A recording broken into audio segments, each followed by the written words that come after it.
গাজায় আগ্রাসনের জেরে ইউরোপীয় ইউনিয়ন বাণিজ্য চুক্তি পর্যালোচনার ঘোষণা দেওয়ার বড় ধরনের আর্থিক সংকটের শঙ্কায় ইসরায়েল।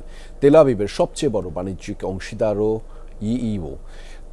তারা মুখ ফিরিয়ে নিলে বিলিয়ন বিলিয়ন ডলার ক্ষতির মুখে পড়বে তেল আবিব। এমনকি অর্থনীতিতে বড় ধরনের বিপর্যয় নেমে আসতে পারে। বলা হচ্ছে, মিত্রদের বাণিজ্য নিষেধাজ্ঞা এড়াতে গাজায় ত্রাণ প্রবেশ ইস্যুতে এখন নমনীয়তা দেখাতে বাধ্য হচ্ছে নেতানিয়াহু প্রশাসন।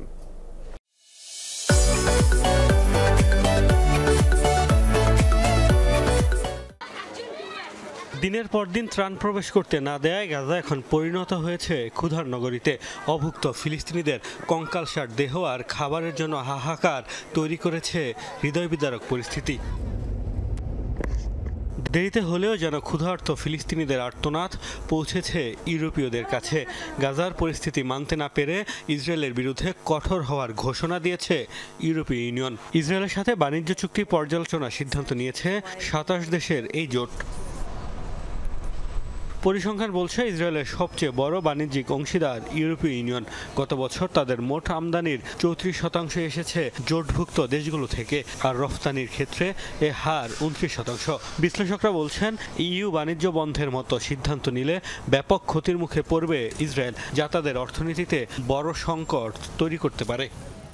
যদি তারা বিধিনিষেধ আরোপ করা শুরু করে, তবে আমাদের প্রয়োজন মেটানো কঠিন হয়ে পড়বে। পাশাপাশি রপ্তানির পরিসরও ছোট হয়ে যাবে। এতে কয়েক বিলিয়ন ডলার ক্ষতি হতে পারে। কাজেই এর বিরূপ প্রভাব পড়বে ইসরায়েলিদের জীবনযাপনে।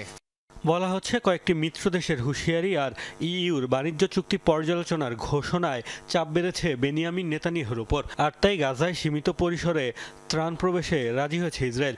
আগ্রাসনের মাত্রা না কমালেও যুদ্ধবিরতি ইস্যুতে আগের চেয়ে এখন নমনীয় সুর ইসরায়েলি প্রধানমন্ত্রীর কণ্ঠে। যদিও বিভিন্ন গণমাধ্যম বলছে, ইসরায়েল বিরোধী অবস্থান নিয়ে এরই মধ্যে মতবিরোধ তৈরি হয়েছে ইউরোপীয় ইউনিয়নের সদস্য দেশগুলোর মধ্যে। বাণিজ্য চুক্তি বন্ধ করতে প্রয়োজন সব সদস্য দেশের সম্মতি। মোস্তফা মাহমুদ, যমুনা নিউজ।